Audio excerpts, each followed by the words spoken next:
dan nantinya agar dapat memperbaiki lakunya, bukan dasarnya, hidup dan tumbuhnya kekuatan kodrat Allah. Nah, sekilas saja dulu Bapak Ibu semua, nanti di materi akan lebih dijelaskan tentang budaya positif. Nah, budaya positif di sekolah yaitu nilai dan kebiasaan di sekolah yang berpihak pada murid agar mereka dapat berkembang menjadi pribadi yang kritis, penuh hormat, dan bertanggung jawab sesuai dengan profil pelajar Pancasila.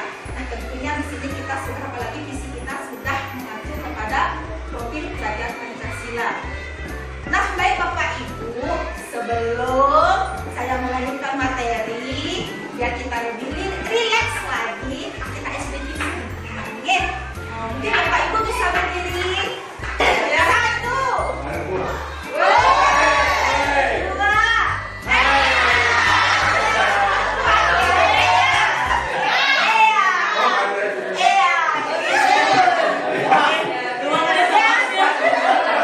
jika saya bilang tiga, jempolnya begini, asik-asik. Ya. Jika saya bilang tiga, asik-asik. Tiga, asik-asik. Kemudian empat, jika saya bilang empat, balik kiri. Kemudian balik ke kiri. Ke kiri kemudian kiri kayak ya. Kemudian keempat lagi, Ea.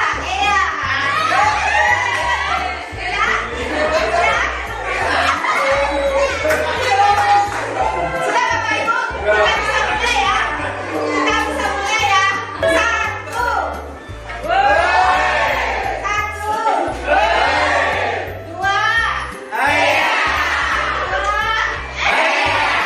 tiga,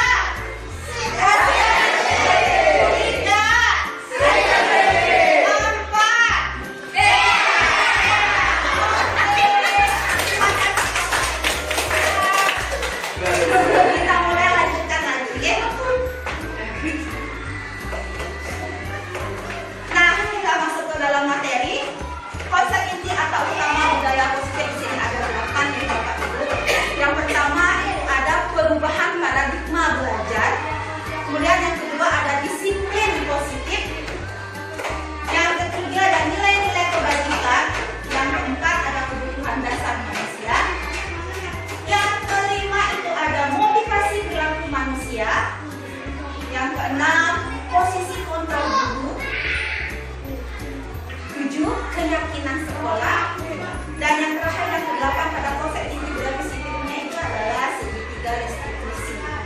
Nah, sini Bapak Ibu, dari ke-8 ini saya yang lebih baru materinya yaitu segitiga restitusinya, dimana di dalam setiap permasalahan anak itu kita harus menganalisis terlebih dahulu, mengambil satu tindakan, mengidentifikasi seperti itu. Nah, baik Bapak Ibu, saya lanjutkan kembali. Nah, materi yang pertama pada konsep inti utama budaya positif yaitu perubahan paradigma belajar. Oke, pada perubahan paradigma belajar, di mana pembelajaran dengan paradigma baru merupakan pembelajaran yang dirancang berdasarkan prinsip pembelajaran berdiferensiasi, sehingga para pelajar belajar sesuai dengan kebutuhannya berdasarkan tahap perkembangan sesuai dengan teori psikologi modern untuk mewujudkan profil pelajar Pancasila. Nah, di sini ada profil pelajar Pancasila di mana ada 6 dimensinya. Ada beriman, bertakwa pada Tuhan Yang Maha Esa dan berakhlak mulia, berkebinekaan global, mandiri, bergotong royong, bernalar kritis dan kreatif. Bentuknya yaitu miskonsepsi tentang teori kontrol. Kalian jangan menolong-nolong ya. Miskonsepsi tentang teori kontrol. Yang pertama yaitu ilusi guru mengontrol murid, ya. Ilusi guru mengontrol murid. Yang kedua, ilusi bahwa orang dewasa berhak memaksa. Berikutnya, ilusi bahwa semua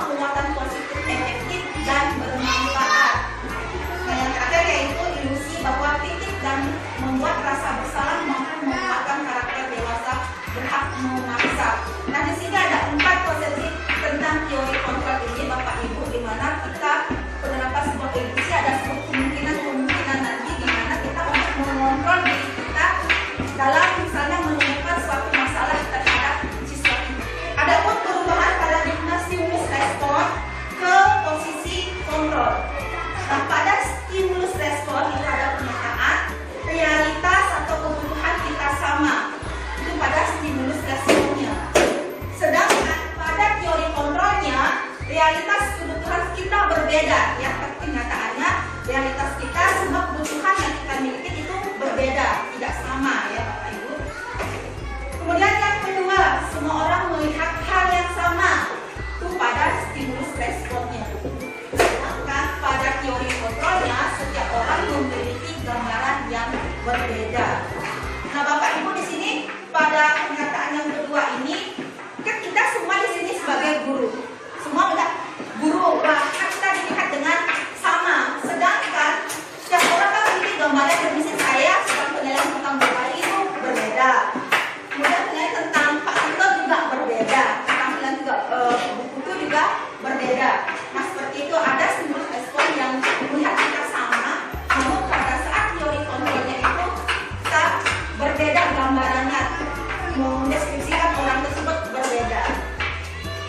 Oke, selanjutnya Bapak Ibu mungkin bisa dilihat, saya bacakan. Kita mencoba mengubah orang agar berpandangan sama dengan kita.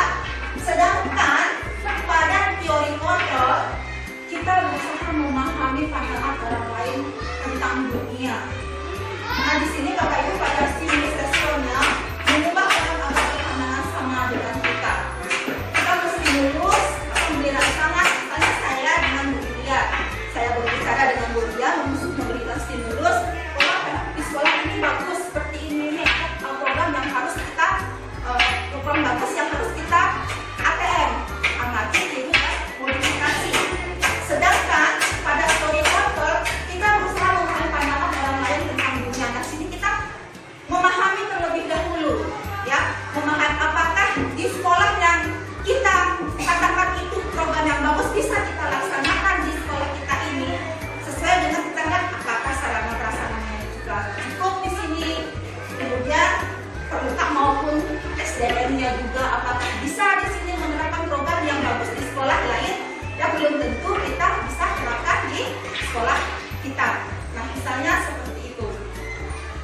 Kemudian perilaku buruk dilihat sebagai sesuatu kesalahan itu pada stimulus respon. Kemudian teori kontrol semua perilaku memiliki tujuan. Tentunya setiap apapun yang kita lakukan dalam teori kontrol kan memiliki sebuah tujuan ya.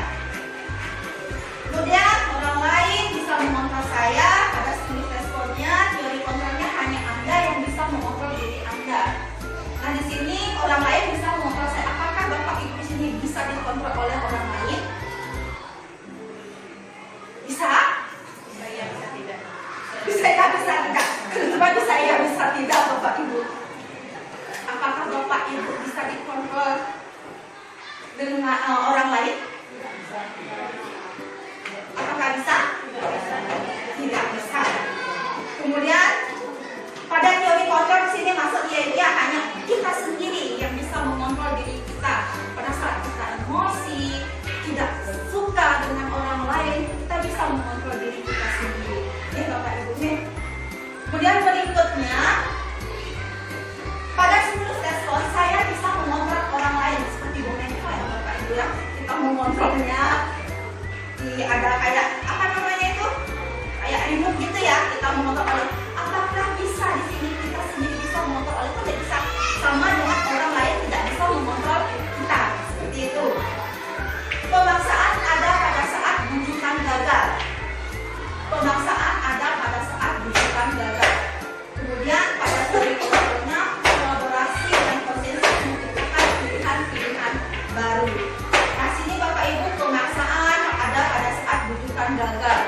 Misalnya seorang anak nih mengikuti lomba, ada lomba yang kita inginkan untuk anak itu tersebut ikut, kita paksakan ya, kita paksakan ikut, kemudian kita terus menstimulus-nya, ayo nak kita ikut dengan paksaan, ayo nak ikut, nanti bisa banyak teman-teman, misalnya contohnya seperti itu. Terus membujuk-bujukkan gagal, tapi anak itu tetap dengan pendiriannya dia ya, tidak mau mengikuti lomba atau yang kita minta kepada anak itu. Kolaborasi pada teori kontrolnya bisa melakukan kolaborasi dan konsensus menciptakan pilihan-pilihan baru. Mungkin bisa diarahkan ya. Nah, kalau misalnya nanti anak mengikuti kegiatan lomba ini nanti dapat sertifikat atau bisa nanti mendapatkan sekolah yang diinginkan. Nah, itu salah satu contoh. Model berpikir menang apabila model teori kontrolnya model berpikir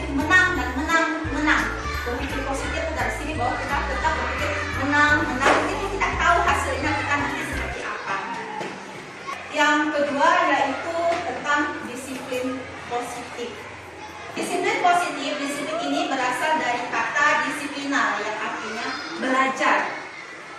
Disiplin mengacu pada disiplin diri yang memiliki tanggung jawab terhadap apa yang dilakukan berdasarkan nilai yang diyakini. Ya, dan disiplin positif merupakan satu cara penerapan disiplin yang bertujuan untuk menumbuhkan kesadaran serta memberdayakan peserta didik tanpa imbalan penghargaan atau reward, ancaman atau hukuman. Di mana disiplin adalah kemampuan memerintah diri.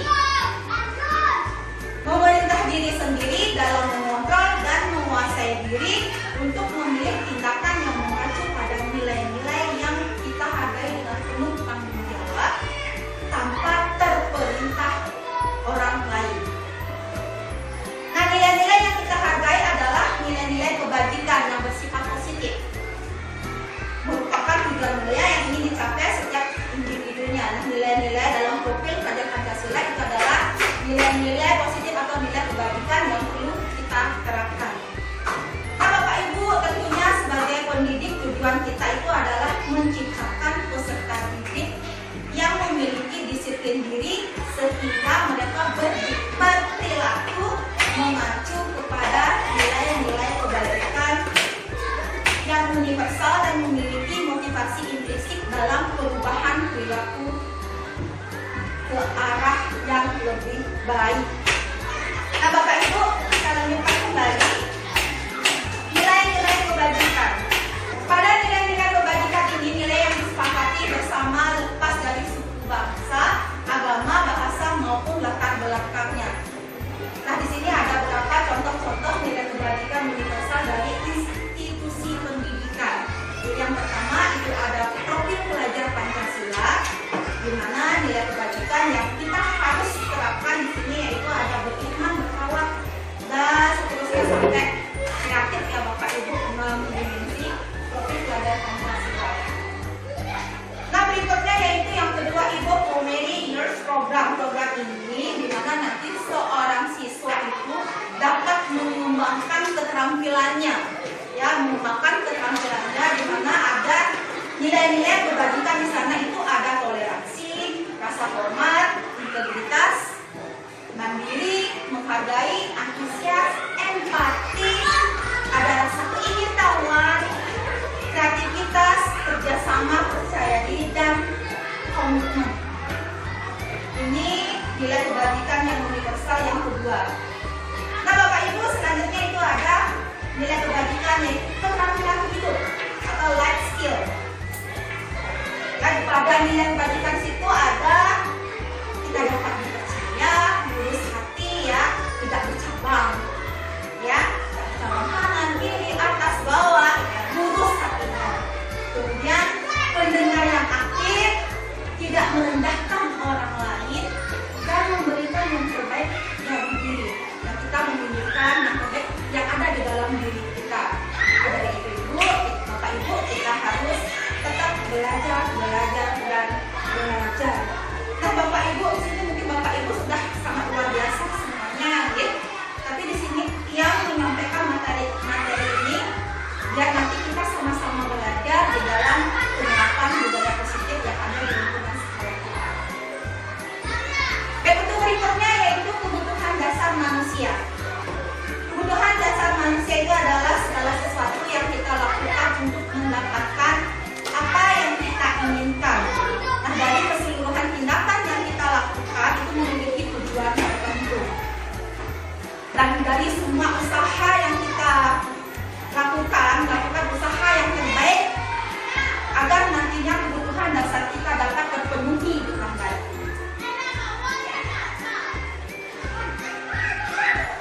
Nah, Bapak Ibu, di sini juga ada 5 kebutuhan dasar manusia. 5 kebutuhan dasar manusia di sini, yang pertama itu ada bertahan hidup. Dan yang kedua itu ada kasih sayang dan rasa diterima. Yang kedua itu ada penguasaan. Yang ketiga ada penguasaan. Yang keempat itu ada kebebasan. Dan yang kelima itu adalah kesenangan. Nah, Bapak Ibu, di dalam pernyataan di ini ya, mana ada pernyataan kita untuk bertahan hidup atau bisa disebut dengan survival ya. Dalam bertahan hidup itu ada kita bertahan hidup ada makanan, ada pakaian, tempat tinggal, keamanan dan kesehatan. Nah, ini poin-poin yang terdapat di mana 5 kebutuhan dasar manusia di dalam bertahan hidup. Berikutnya yang kedua itu ada kasih sayang dan rasa diterima. Kasih sayang dan rasa diterima. Nah, di dalam kebutuhan dasar manusia untuk mendapatkan kasih sayang dan rasa diterima, tentunya kita harus merasa diterima dulu, ya, merasa diterima oleh semua orang, kemudian merasa dipedulikan, kita berbagi, kemudian membentuk kerjasama, menjadi bagian dalam kelompok. Nah, ini tidak jauh, kita di sini kan komplek, kita berbagi di dalam kelompok komunitas kita di sekolah. Kemudian di dalam kita berbagi kerjasama, berbagi di bidang kita akan memberikan rasa kasih sayang. Kita sayang dengan teman-teman, memberikan kasih sayang. Itu ada timbal baliknya. Kita memberikan rasa diterima oleh orang tersebut, maka apapun kebalikan yang kita dapatkan juga sama. Kemudian penguasaan. Dalam penguasaan ini, Bapak Ibu, di mana kita merasa harga diri kita misalnya dijatuhkan, ya. Penguasaan di dalam keinginan untuk dianggap, kita selalu ingin merasa dianggap, menonjolkan diri tanpa kita menganalisis di mana letak kesalahan kita, ya.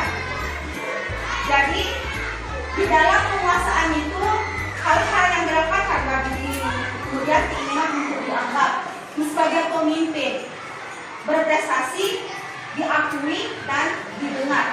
Segala perbuatan atau yang kita lakukan atau tindakan yang kita lakukan itu selalu ingin menjadi yang paling terdepan tanpa kita mau mengintrospeksi diri. Disitulah letak pada kebutuhan dasar yang berada di poin penguasaan. Berkuasa senang dia ketika dia memiliki sebuah kekuasaan dalam dirinya.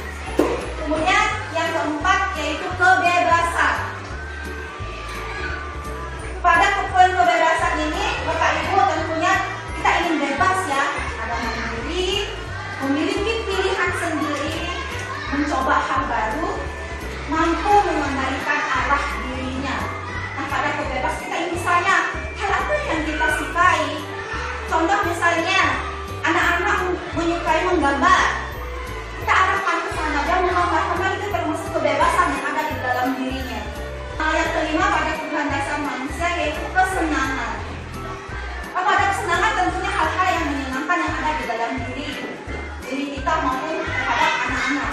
Tentunya hal yang menyenangkan buat anak ya ada bermain, ada humornya, dan ada rasa antusiasnya. Kemudian tertawa lepas kita ya. Misal contohnya Bapak Ibu ketika kita melaksanakan pembelajaran di dalam kelas, ya. Kita melihat anak-anak mengamati anak-anak sudah bosan nih. Oh, anak sudah bosan nih. Apa yang akan kita berikan supaya mereka merasa senang dan merasa antusias lagi mengikuti pembelajaran kita. Nah, kita selingi dengan tadi contohnya misalnya ada speakingnya, atau diselingi dengan game yang membuat anak itu lagi bangkit untuk bersemangat bermain, belajar sambil bermain kan menyenangkan buat anak-anak, ya. Nah, itu dia Bapak Ibu. Kita lanjutkan lagi materinya. Nah, Bapak Ibu di sini ada contoh kasus ya. Contoh kasus yang dimiliki oleh kasus Ibu Lia, di mana dalam kasus ini Agus yang berbuat ulah mengambil bekal makanan temannya. Nah, di dalam kasus ini Bapak Ibu nanti kita bisa dari 5 kebutuhan dasar manusia itu yang mana yang harus kita terapkan di dalam posisi permasalahan yang terdapat kasus yang didapatkan oleh Bu Ria ini. Nah, saya bacakan kembali. Ibu Ria, guru kelas 6 di SD Perman, sedang bingung menghadapi ulah salah satu murid di kelas, yaitu bernama Dus. Agus. Beberapa anak telah datang dan mengeluhkan Agus yang seringkali meminta bekal makan siang mereka dengan paksa. Ya, nakal ya Pak Agusnya ya. Kemudian, jika Anda menghadapi seperti Buria, apa yang Anda akan lakukan? Menurut Anda kira-kira apa alasan Agus melakukan hal itu? Nah, Bapak Ibu, yuk kita berpikir sedikit dari kasus ini, dari 5 kebutuhan itu, apa yang menjadi alasan Agus di dalam mengambil tindakan yang kurang baik ini? Ayo, untuk bertahan hidup. Ya, betul ada bertahan hidup. Nggak ada lagi teman-teman yang lain mau memberikan tanggapan? Kurang kasih sayang, ya. Dan ada bertahan hidup, kurang kasih sayang. Terus ada lagi Bapak Ibu? Ya, baik kita bahas ada 2 tanggapan dari teman kita. Nah, kita analisis oke. Dari permasalahan yang didapatkan oleh Buria di dalam konteks penerapan disiplin positifnya. Nah, di sini Buria sebaiknya mencari tahu dulu alasan kenapa Agus melakukan tindakan tersebut. Nah, di sini agar mengetahui kebutuhan mana yang berusaha kita penuhi di dalam oleh si Agus ini, kita analisis yang pertama. Ada survival, yaitu untuk bertahan hidup. Ya, ini banyak kemungkinan nih dari untuk bertahan hidupnya, kemungkinannya Agus lapar dan orang tuanya tidak membawakan bekal makan siang. Nah, itu analisis kita untuk dari segi 5 kebutuhan dasar yaitu bertahan hidup. Kemudian kalau kita lihat dari kebutuhan dasar manusia sebagai rasa cinta kasih ya, kasih sayang ya, love and belonging. Ini benar? Love and belonging ya. Kita bisa analisis kemungkinan ya Bapak Ibu, kemungkinan teman Agus jadi perhatikan Agus, dia membutuhkan kasih sayang ya Bapak Ibu.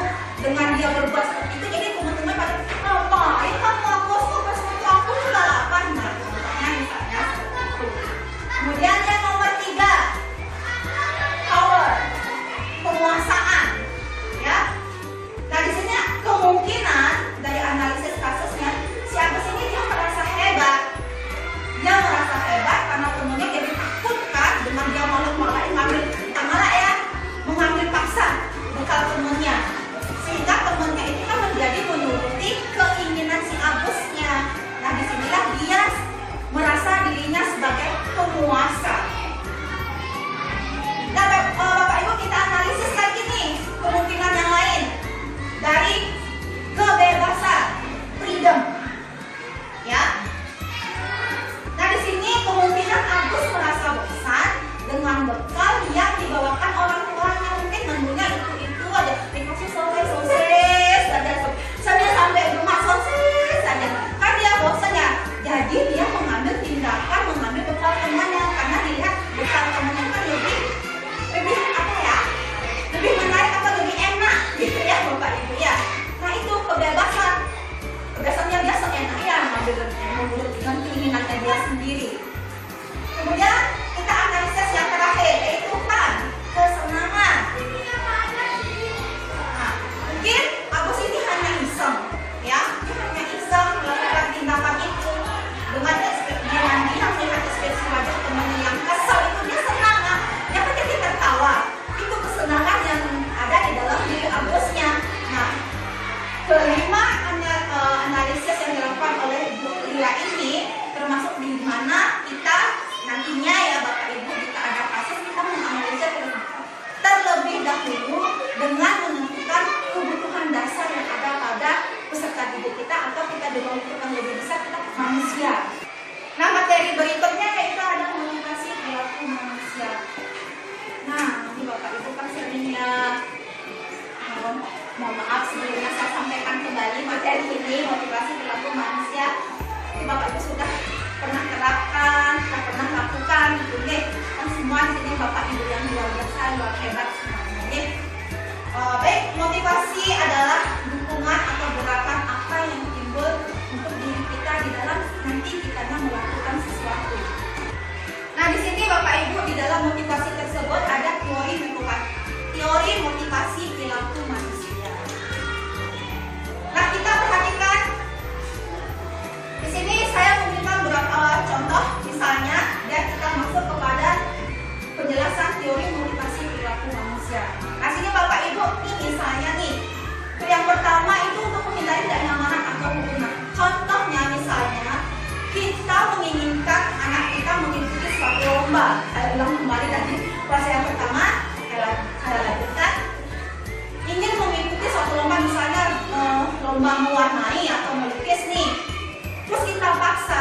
Nah, disitulah akan muncul untuk dari diri siswa tersebut untuk menghindari, karena apa? Takut. Rasa takut kalah, nanti ditertawakan sama teman atau dimarahi oleh pembinanya. Nah, itu. Nah, di dalam kasus itu, di dalam teori motivasi perilaku manusia itu termasuk motivasi yang bersifat eksternal. Ya, Bapak Ibu, karena dia takut ada ancaman. Ya, ada ancaman dari pembina misalnya ya Bapak Ibu. Ini saya bilang bukan kenyataan ya, misalnya ada ancaman dari pembina, "Mak, kamu harus menang. Pokoknya gimana kamu harus dapat juara." Nah, dia takut jadinya. Nah, dan ketika nanti dia ada lomba dan kalah, nah ditertawakan sama teman-teman. Nah, itulah akan ada muncul apa yang akan terjadi apabila saya tidak melakukannya. Ya, ketika dia tidak mau melakukannya, banyak hal yang dia pikirkan. Nah, itu adalah di dalam teori motivasi perilaku manusia, termasuk motivasi yang bersifat eksternal. Nah, yang nomor 2 Bapak Ibu, untuk melakukan imbalan dari orang lain atau institusi. Nah, tadi ketika anak tersebut mengikuti sebuah lomba, kita mengarahkan ke anak itu, Bapak Ibu, "Nah, jika kamu mengikuti lomba ini, lomba melukis, nanti kamu dapat juara. Dan sana ada hadiahnya, ada rewards-nya, dapat sertifikat, dan bisa nanti kalian pakai mencari sekolah favorit." Nah, itu contohnya. Atau nanti ada jumlah uangnya loh, nanti pakai beli baju. Nah, itu salah satu contohnya di dalam untuk mendapatkan imbalan dari orang lain di dalam teori motivasi perilaku manusia. Nah, ini termasuk motivasi yang bersifat eksternal, ya, dari luar. Kemudian yang ketiga, untuk menghargai diri sendiri. Nah, tadinya ya Bapak Ibu, kan anak itu dia tidak berdasarkan dari paksaan dari siapapun, tapi dia ingin menggali potensi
membuat dia tuh merasa bersalah terhadap dirinya, kegiatan institusinya. Kemudian kita mengarahkan siswa tersebut untuk mencari solusi sendiri.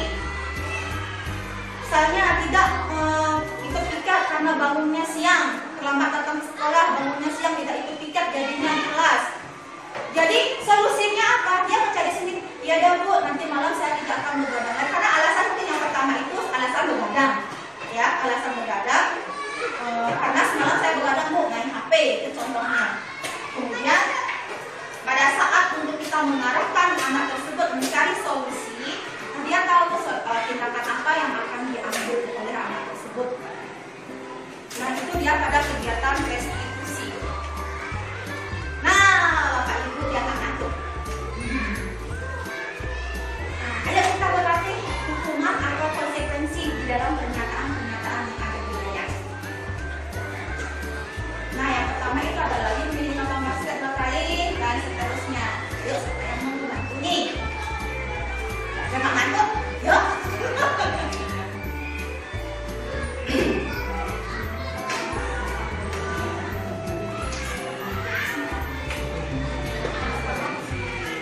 Coba cukup. Mengiringi lapangan basket 2 kali karena terlambat tadi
ya Bapak Ibu. Yang pertama ada pernyataan hormat pada bendera selama 1 jam. Nah, posisi kita atau posisi guru itu di dalam 5 posisi kontrol dulu sebagai penghukum, ya, karena kita langsung meminta anak tersebut ketika melakukan sebuah kesalahan langsung memberikan sebuah hukuman fisik, ya, berdiri hormat pada bendera selama 1 jam. Itu di kita sebagai posisi kontrolnya sebagai penghukum. Dan yang sebelahnya, berapa kali ibu dan bapak memberitahu kamu selalu saja mengecewakan ibu atau bapak.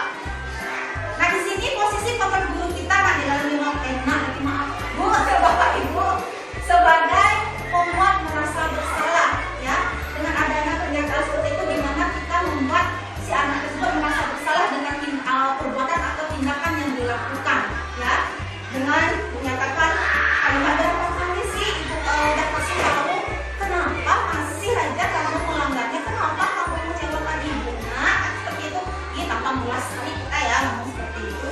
Nah, di situ kita akan mengambil sebuah tindakan anak ibu tersebut memiliki rasa bersalah, ya, terhadap gurunya karena sudah melakukan tindakan yang tidak tindakan yang tidak memakai atribut sekolah itu, apa biasanya, aduh, kan tidak peraturan tadi, ya, peraturan sekolah itu, ya.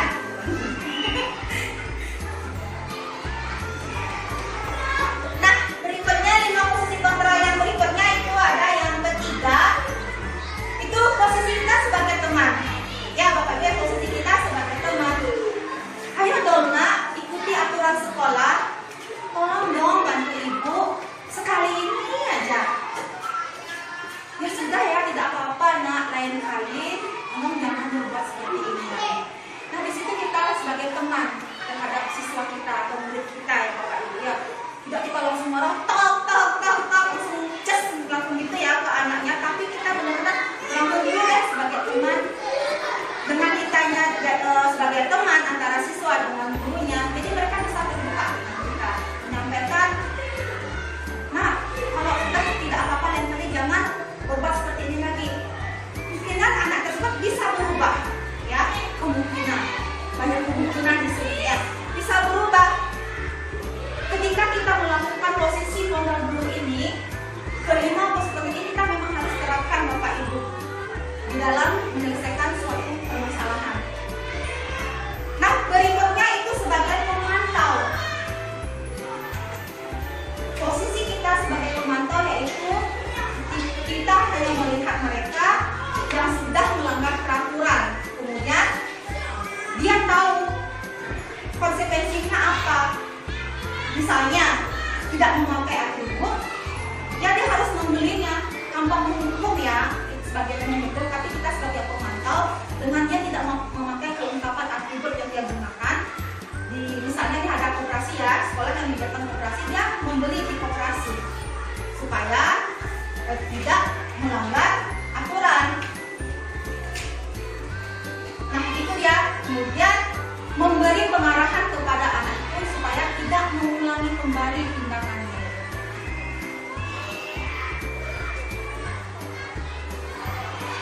Nah, terakhir, 5 posisi kontrol guru sebagai manajer. Kita juga bisa sebagai manajer, ya Bapak Ibu. Nah, di sini dalam kasus siswa tidak memakai atribut lengkap saat upacara bendera, dengan posisi kita atau 5 posisi kontrol guru yang sebagai manajer, kita menanyakan, apakah kamu tahu kesalahannya? Apakah kamu tahu kesalahan yang sedang kamu perbuat?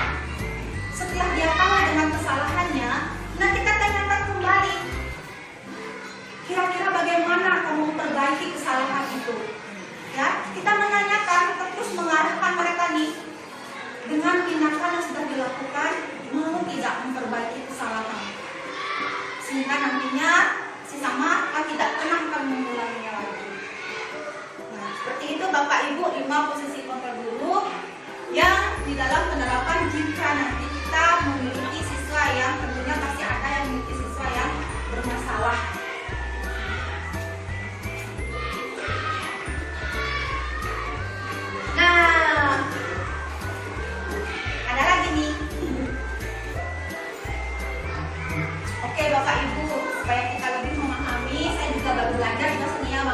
belajar. Di sini tidak ada yang saya yang lebih hebat atau lebih gini gimana, itu tidak ya Bapak Ibu ya. Di sini saya juga sama-sama belajar di sini. Nah baik Bapak Ibu, dia posisi kontrol apakah aku? Posisi kontrol apakah aku? Ada pernyataan yang pertama, saya kecewa sekali dengan kamu. Oh, ada pernyataan seperti itu. Buat rasa bersalah. Semuanya meskipun dalam kondisi ngantel ya. Mantap saya ya Bapak Ibu dengan posisi jam sore seperti ini. Kemudian kedua, kamu tidak pernah benar melakukannya. Kamu tidak pernah benar melakukannya. Dua posisi kontrol yang mana? Dari 5 posisi itu. Pemantau. Pemantau. Oke, yang pertama merasa bersalah, yang kedua pemantau, yang ketiga, ayolah lakukan demi ibu bapak nak. Next lagi. Berikutnya, apakah kamu mau mendapatkan stiker bintang hari ini? Manajer. Lihat lagi, berikutnya, bagaimana kamu bisa menyelesaikan masalah ini? Manajer. Kemudian kamu selalu yang paling terakhir. Ayo. Mana 5 posisi kontrol gurunya? Apa? Merasa bersalah. Merasa bersalah. Oke, yang pertama tadi itu merasa bersalah, kedua itu sebagai pemantau, yang ketiga itu sebagai teman, yang keempat itu sebagai apa tadi? Manajer. Yang kelima ya? Kelima itu sebagai manajer juga. Teman apa manajer? Oh, stiker bintang hari ini tuh teman. Ya udah, aku sewa manajer kan teman ya. Yang keempat itu sebagai apa? Cuma posisi kontrol gurunya apa? Merasa bersalah. Yang terakhir? Yang terakhir itu merasa bersalah. Kita lihat sebagai siapa yang mengatakannya. Taram. Itu dia Bapak Ibu.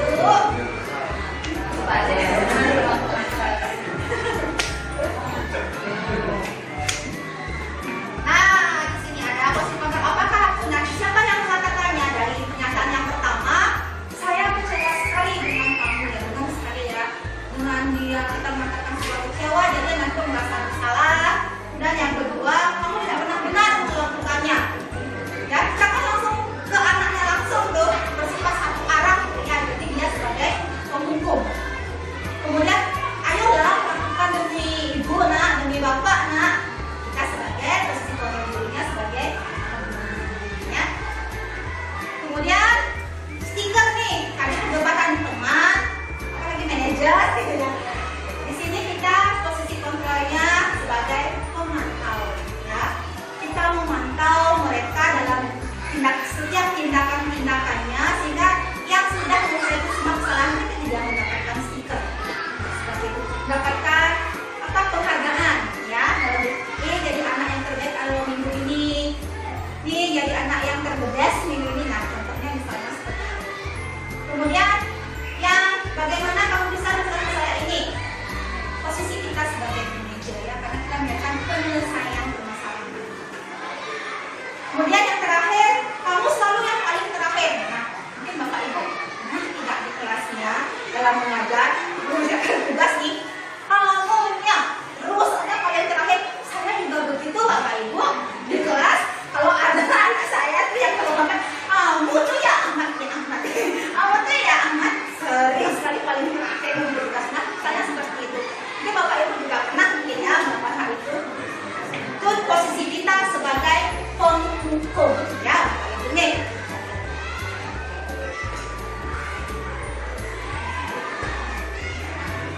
Oke, materi selanjutnya keyakinan kelas. Nah, di sini saya lihat semua teman-teman sudah luar biasa sekali. Semua sudah membuat kesepakatan kelas maupun keyakinan kelas di kelasnya masing-masing. Ya, nanti sedikit saya ulas kembali. Ya, nanti kalau misalnya ada sebuah perbedaan, mari kita diskusikan sama-sama. Oke.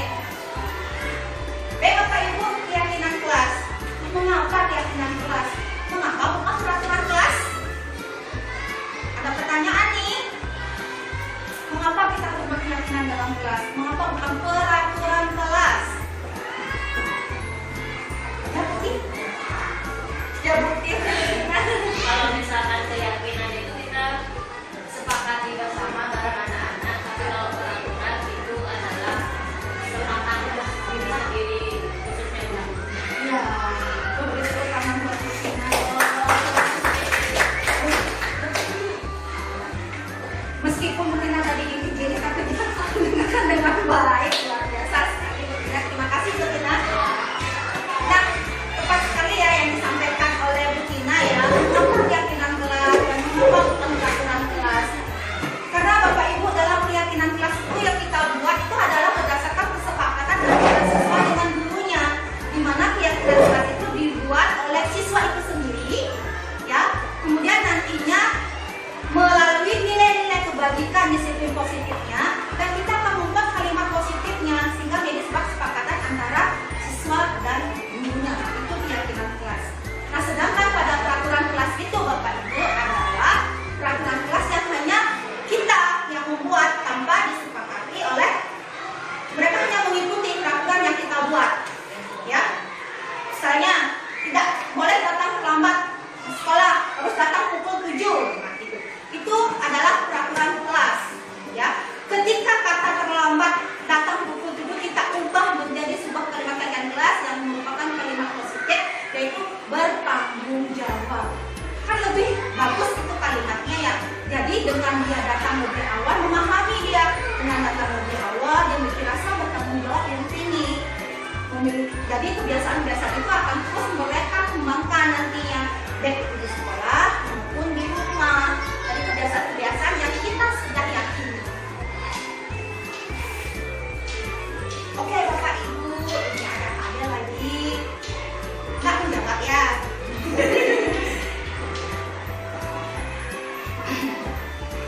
Nah, ini ada beberapa peraturan Bapak Ibu, di mana dalam peraturan itu nanti kita beralih kepada keyakinan kelasnya dengan nilai kebajikan yang diuji. Nah, selalu kembalikan buku pada tempatnya. Dari kalimat tersebut atau pernyataan tersebut, di dalam membuat keyakinan kelas itu ada rasa tanggung jawab dalam dirinya. Jadi nanti dalam keyakinan kelas, karena kalimat dalam keyakinan kelas itu tidak boleh panjang, kali lebar, kali tinggi gitu ya Bapak Ibu ya. Singkat namun merangkum semuanya. Seperti itu kalimat dalam kalimat positif yang ada di dalam pernyataan-pernyataan keyakinan kelas. Yang kedua, dilarang mengganggu orang lain. Dilarang itu kalimat yang lebih ke negatif ya, dilarang tidak. Kan seperti itu. Benar-benar mereka tidak melakukan. Sedangkan yang ini menghormati orang lain dan diri sendiri. Ya, dengan dia menghormati orang lain, tentunya dia akan tidak melakukan atau mengganggu dengan orang atau mengganggu temannya atau orang lain di sekitarnya, dan terhadap diri sendiri juga. Kemudian peraturan berikutnya, hadir di sekolah 15 menit sebelum pembelajaran dimulai. Di sana ada komitmen, ya, atau menghormati nilai kebajikan. Di sana itu ada menghormati orang lain dan komitmen pada tujuan, berkomitmen di sana ya. Jadi ya udah, dengan 15 menit lebih awal datang, mereka memiliki komitmen yang seterusnya yang akan mereka terapkan, yang akan mereka yakini. Kemudian dilarang melakukan kekerasan. Di dalam keyakinan kelas atau nilai kebajikan yang dituju pada kalimat dilarang melakukan kekerasan, yaitu keselamatan, ya, keselamatan dan menghormati orang lain. Jika anak tersebut sudah tidak melakukan kekerasan atau pembulian dan melakukan pukul-pukulan, jadi itu dia merasa apa? Ingat sama dirinya, keyakinan terhadap dirinya. Jika saya melakukan itu, berarti saya tidak selamat, atau tidak ada luka, atau tidak ada jadi apa? Jatuh, atau misalnya lari-larian itu misalnya ya, kemungkinan bisa jatuh, nanti disobek. Kan itu mengancam keselamatan yang ada di diri siswa tersebut. Dan dilarang menggunakan narkoba. Di sini Bapak Ibu semua ini dalam peraturan ini, dalam peraturan menggunakan maka dilarang. Tidak boleh, jangan. Kan seperti itu peraturan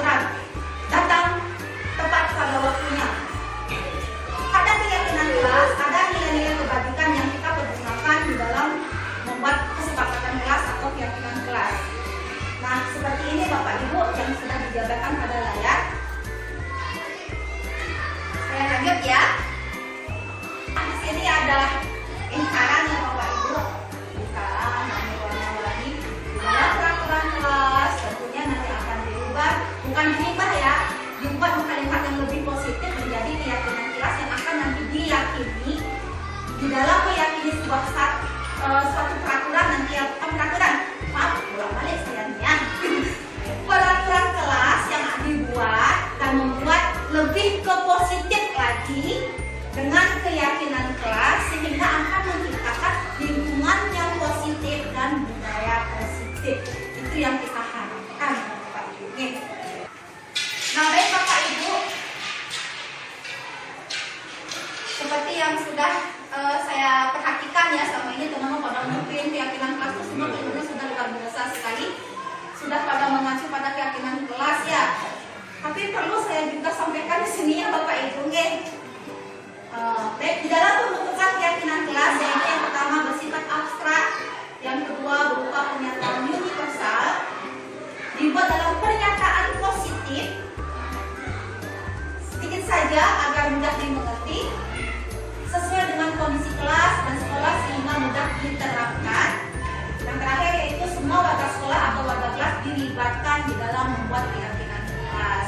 Ya Bapak Ibu, jadi nanti di dalam kita membuat keyakinan kelas harus benar-benar melibatkan anak-anak kita, ya, melibatkan anak-anak kita.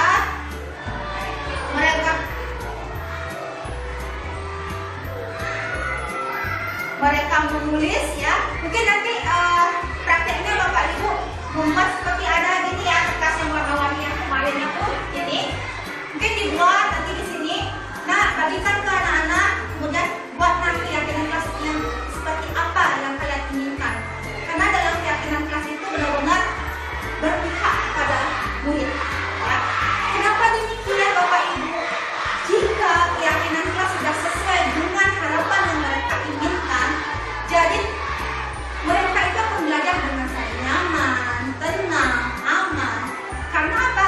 Keyakinan kelas yang dibuat sudah sesuai dengan apa yang mereka inginkan atau harapkan. Nah, seperti itu Bapak Ibu, nanti pembelajaran buat kita ya Bapak Ibu di dalam pembentukan keyakinan kelas. Kita bukan dari kita ya nak keyakinan kelas kita pertama disiplin, bertanggung jawab. Bukan seperti itu ya Bapak Ibu, tapi kita memberikan anak-anak mengeluarkan pendapatnya, menyampaikan keyakinan apa yang mereka harapkan di dalam kelas ini, supaya di dalam kelas ini mereka belajar dengan aman, tenang, gitu nih Bapak Ibu nih. Oke, seperti tadi yang saya sebutkan, berikan kertas ini nak, kumpulkan di depan. Kemudian kita dari keyakinan banyak itu kita rangkum jadi satu. Kan pengumuman pasti ada yang sama, datang tepat waktu, jangan melewati jam sekolah, kan itu jadi termasuk dia disiplin waktu. Nah, itu misalnya salah satu contoh kalimat di dalam keyakinan kelas. Oke, yang terakhir ini Bapak Ibu, dari konsep inti utama pada disiplin positifnya, yaitu segitiga restitusi. Nah Bapak Ibu, sebelum saya lanjut ke materi ini, pernahkah Bapak Ibu melaksanakan hal segitiga restitusi ini? Belum. Apakah kita setiap anak-anak memiliki masalah kita langsung, nah kamu datang terlambat, bersihkan kantor. Nah itu salah satu contohnya. Itu saya juga melakukan hal seperti itu. Nah dengan saya mengikuti kegiatan guru penggerak ini, saya jadi ternyata ada materi baru ya yang saya dapatkan. Jadi penerapan setiap permasalahan itu kita harus mempertimbangkan segitiga restitusi ini. Agar apa? Bukan kita yang akan memberikan mereka, nah solusinya kamu seperti ini, harus kamu datang tepat pada waktunya. Dengan kamu terlambat, besok kamu harus datang lebih awal.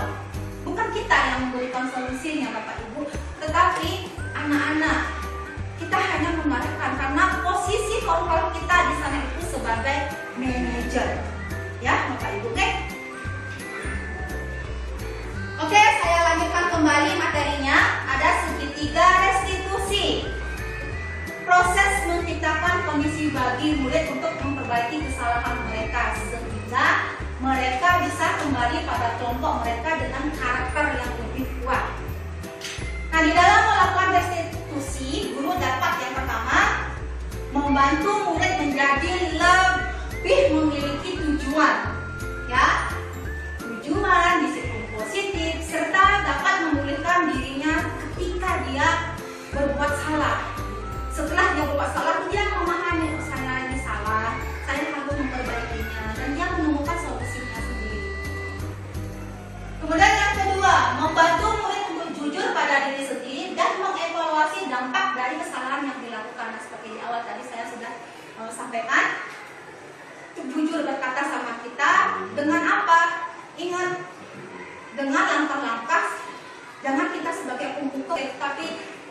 kita posisi kontrol sebagai manajer di sana, ya, mengarahkan kepada anak-anak kita supaya nanti dia memahami kesalahan yang mereka berbuat.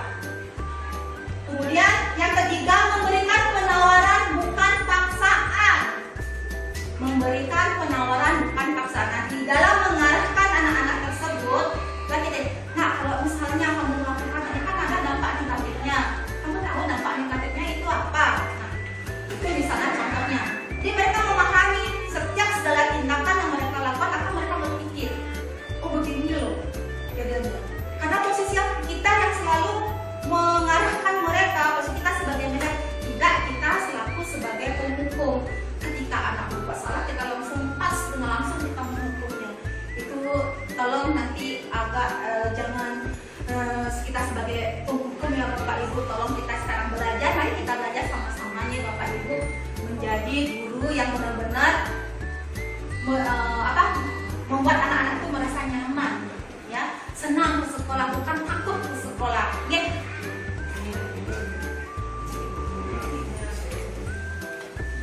Oke Bapak Ibu, ini dia ada segitiga distribusi.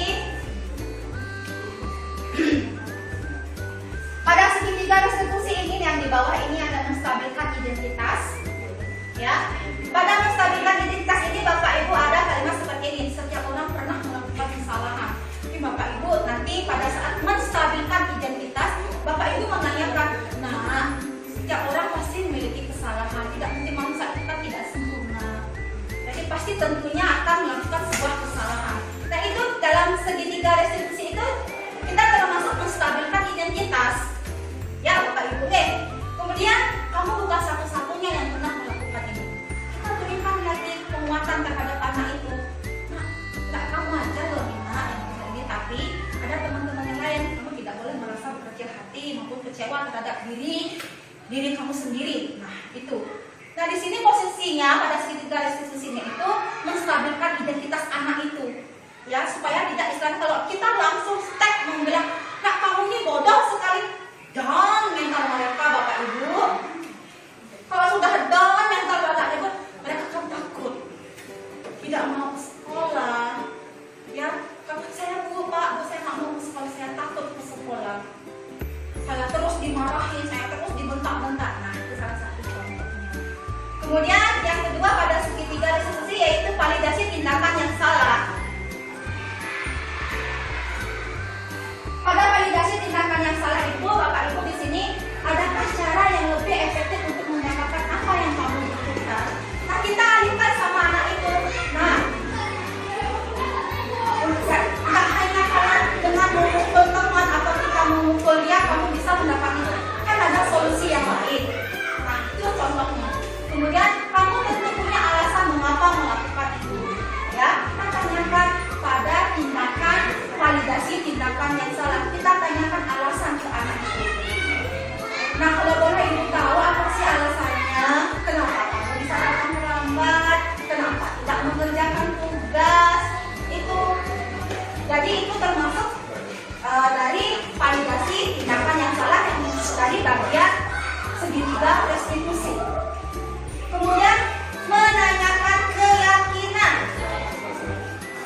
Nah pada menanyakan keyakinan ini Bapak Ibu, kan kita sudah memiliki sebuah keyakinan kelas atau kesepakatan kelas nih Bapak Ibu. Nah kita tanyakan dari perbuatan yang sudah dilakukan, nilai apa yang telah kita sepakati. Contoh misalnya kedisiplinan Bapak Bu, kedisiplinan itu. Kemudian dari nilai-nilai yang kita sudah sepakati, apakah sudah sesuai dengan keyakinan yang kita sudah sepakati tadi? Jika kamu melanggar kedisiplinan ini, tidak Ibu, kan begitu anak-anaknya. Nah disinilah kita menanyakan keyakinan terhadap diri anak kita, ya. Kemudian kamu ingin menjadi orang yang seperti apa? Menanyakan, ya. Nah kamu berbuat selalu terlambat datang sekolah, terus kamu mau jadi apa? Mau jadi ingin seperti apa? Mau masa depannya bagus? Ayo kita cari sama-sama solusinya. Kalau mau nanti berhenti sekolahnya sampai sini, ya silakan. Ya kita tidak langsung. Nah kamu harus berubah seperti ini. Tidak boleh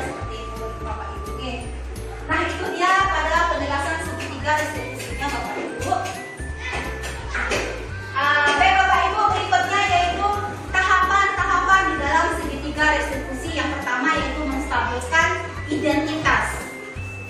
Di dalam menstabilkan identitas, yang pertama hal yang perlu tahapan yang kita perlu lakukan yaitu berbuat salah itu dengan selalu mengutarakan pernyataan atau kalimat berbuat salah itu tidak apa-apa, nak. Ya, tidak ada manusia yang sempurna. Nah, ya, saya juga pernah, ibu juga pernah melakukan hal seperti itu. Nah, itu dia tahapannya. Kemudian, yuk kita bisa menyelesaikan ini. Kemudian Bapak Ibu tertarik mencari siapa yang salah, tapi Bapak Ibu ingin mencari solusi dari persoalan itu. Nah, di sini maksudnya kita ingin tahu dengan kita melakukan pendekatan terhadap anak dengan alasan-alasan yang sudah dari segi tiga institusi yang kita terapkan, sehingga kita tahu oh ini yang ternyata salah, tapi kita tak langsung mengambil anak yang bersalah itu yang Bapak Ibu. Nih, kita lagi menanyakan kepada anak yang bersalah tersebut alasannya kenapa bisa melakukan itu. Jadi tidak boleh timpang. Satu, kita tanyakan, tidak tahu dia menjawab, kita tidak si A bu yang begini, kita langsung mencari si A. Terus kita langsung dimarahin, itu tidak boleh banget. Tapi kita tetap juga menanyakan alasan anak tersebut kenapa melakukan tindakan itu. Oke? Berikutnya, kamu berhak merasa begitu. Nah, contoh misalnya, tidak ada yang larang, misalnya kamu datang terlambat, kamu berhak seperti itu. Tapi dari keyakinan kelas yang kita sudah sepakati, hal mana sepakatan kelas yang sudah kamu langgar, nak. Nah, mungkin ada kalimat seperti itu yang akan kita nanti sampaikan terhadap anak didik kita. Nih. Nah, Bapak Ibu ada relasi tindakan yang salah. Nah, ini ya. Ada, kamu pasti punya alasan, kamu patut bangga pada dirimu sendiri karena telah melindungi sesuatu yang penting buat kamu. Nah, contoh misalnya mencontek di dalam kelas. Dia marah-marah, siswa itu, si A marah-marah. Kamu ini ngapain mencontek? Nah, misalnya seperti itu. Dia mempertahankan hasil pekerjaannya supaya orang lain tidak meniru hasil pekerjaannya.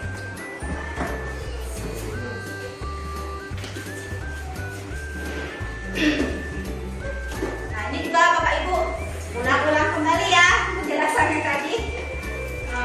Akan menanyakan keyakinan. Nah ya, apa yang kita percaya sebagai kelas atau keluarga, apa nilai-nilai umum yang telah kita sepakati, apa bayangan kita tentang kelas yang ideal. Kamu mau jadi orang yang seperti apa?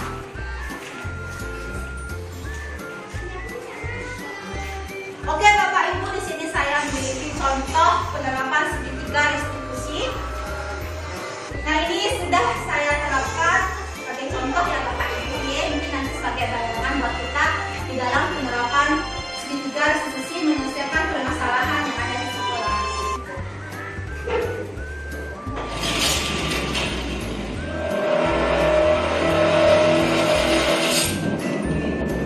Nah, Bapak Ibu, ini salah satu contoh penerapan segitiga restitusi yang sudah saya terapkan di dalam kelas.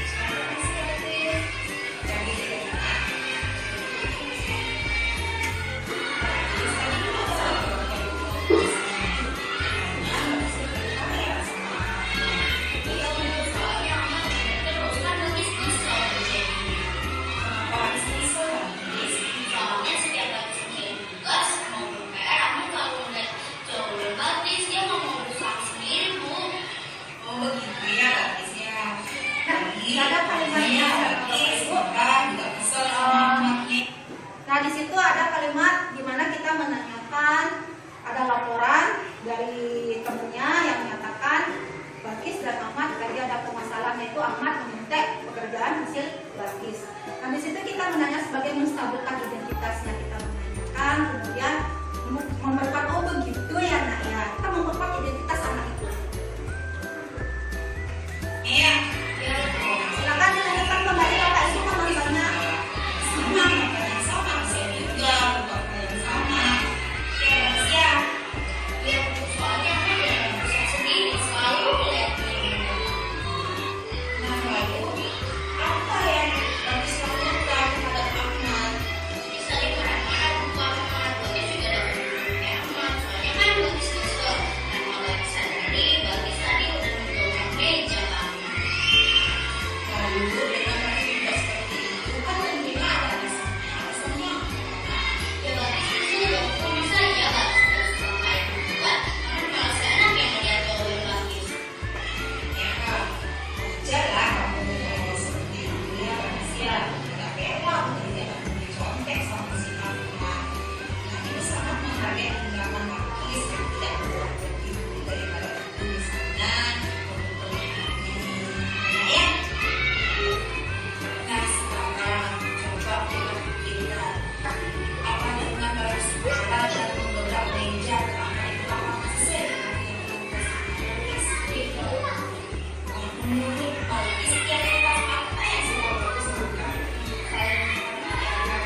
tinggi. Seperti itu. Kemudian, nah dia kita menanyakan tindakan dia yang salah.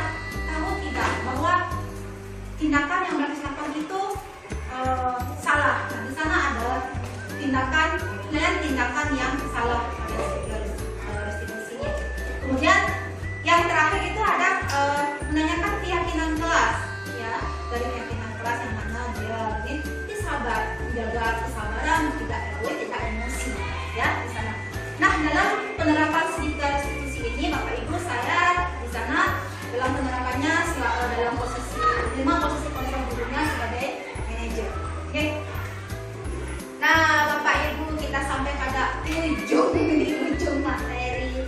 Nah, dapat saya simpulkan di sini Bapak Ibu, di dalam penerapan program disiplin positif hendaknya guru memiliki standar kepribadian, profesional dan sosial yang baik, di mana guru mampu merefleksi dirinya sendiri. Dan di dalam posisi kontrol saat ini, bagaimana perjalanan dirinya sebagai among, ya, sebagai manajer yang menuntun murid-muridnya menjadi insan yang mandiri, merdeka, dan bertanggung jawab. Nah, itu dia Bapak Ibu kesimpulan yang dapat saya ambil dari materi yang sudah disampaikan. Mungkin Bapak Ibu untuk kegiatan selanjutnya merefleksi kegiatan yang sudah saya lakukan nih, Bapak Ibu nih.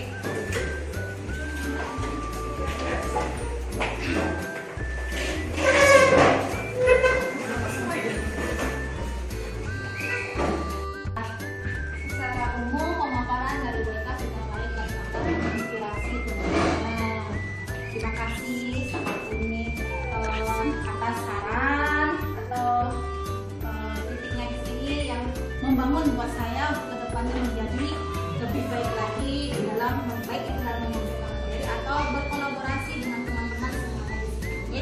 Beri tepuk tangan dong untuk kita semua.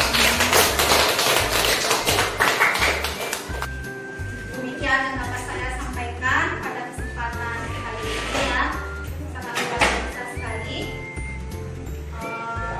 Saya ucapkan banyak terima kasih Ibu Kepala, Ibu Ayu, Bapak Ketua, Kombel kita, Kak Ketut, dan rekan-rekan semuanya yang sangat luar biasa, meskipun dalam kondisi yang lagi capek, habis belajar, tapi tetap semangat mengikuti kegiatan saya pada kesempatan ini.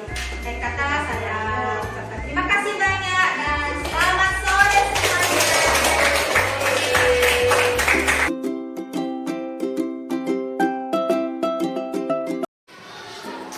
Selamat pagi semuanya.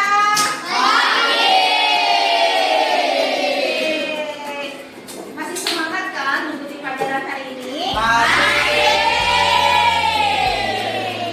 Nah, anak-anak, sebelum nanti kita memulai pembelajaran, tentunya kita akan membuat sebuah kesepakatan perjanjian kerja yang nantinya biasa disebut dengan keyakinan kelas. Kalian sudah tahu keyakinan kelas itu apa? Apa? Ayo, angkat tangannya dulu, siapa? Ada yang tahu? Nah, kalau ada yang tahu dijelaskan. Ya, apa Bagis?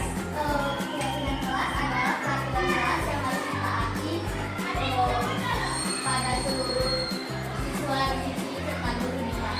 Oh iya, ini peraturan kelas katanya.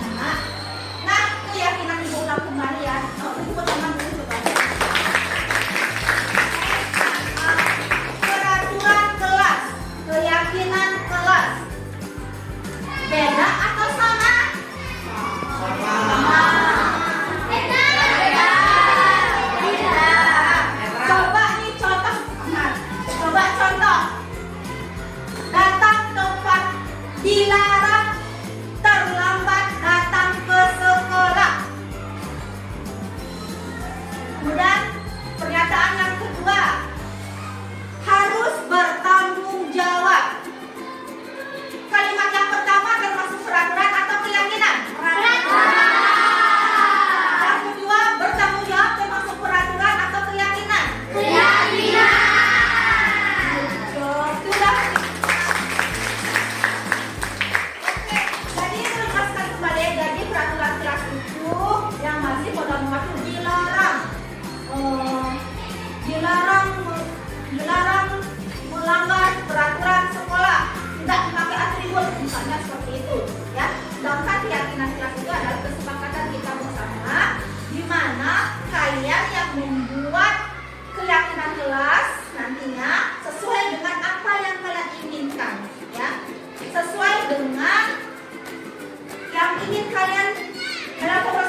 di dalam kelas ini sesuai dengan keinginan kalian.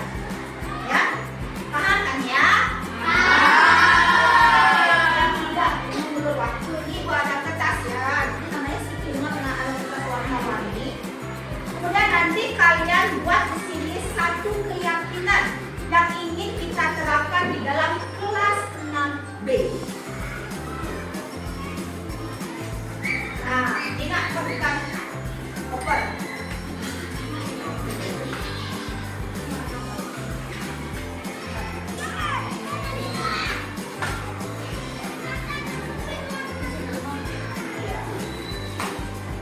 Sudah?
Tidak ada namanya sampah atau kotor. Itu termasuk apa, Nak? Kebersihan.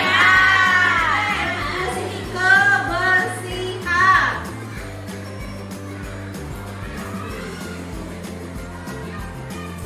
Ketua kelas harus bertanggung jawab jika ada permasalahan kelas.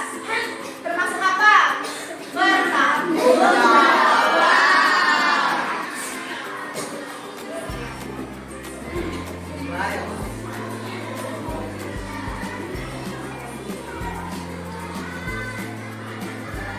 Berikutnya, mempersiapkan buku saat malam hari dan siapkan alat dan barang-barang. Itu termasuk apa?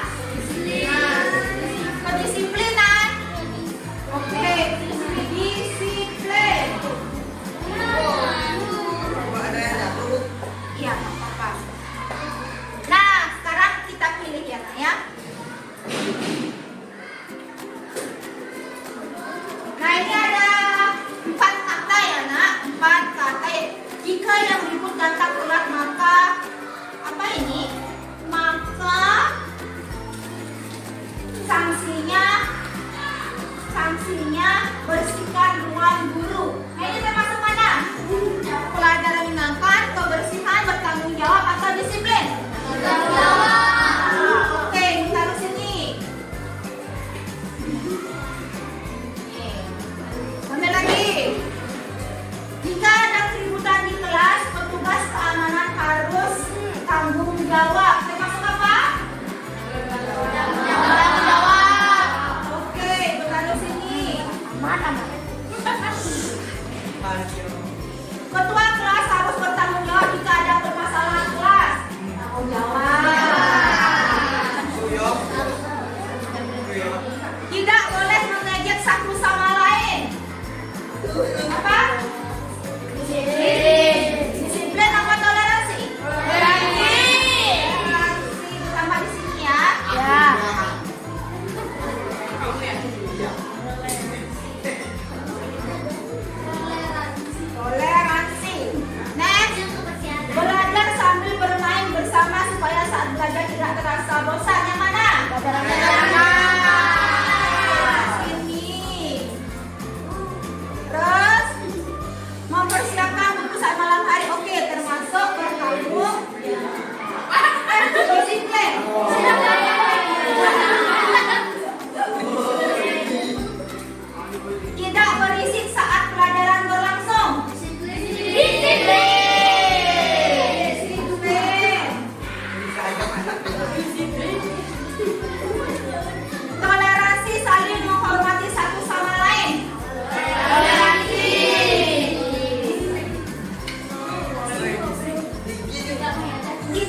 jadwal piket kelas.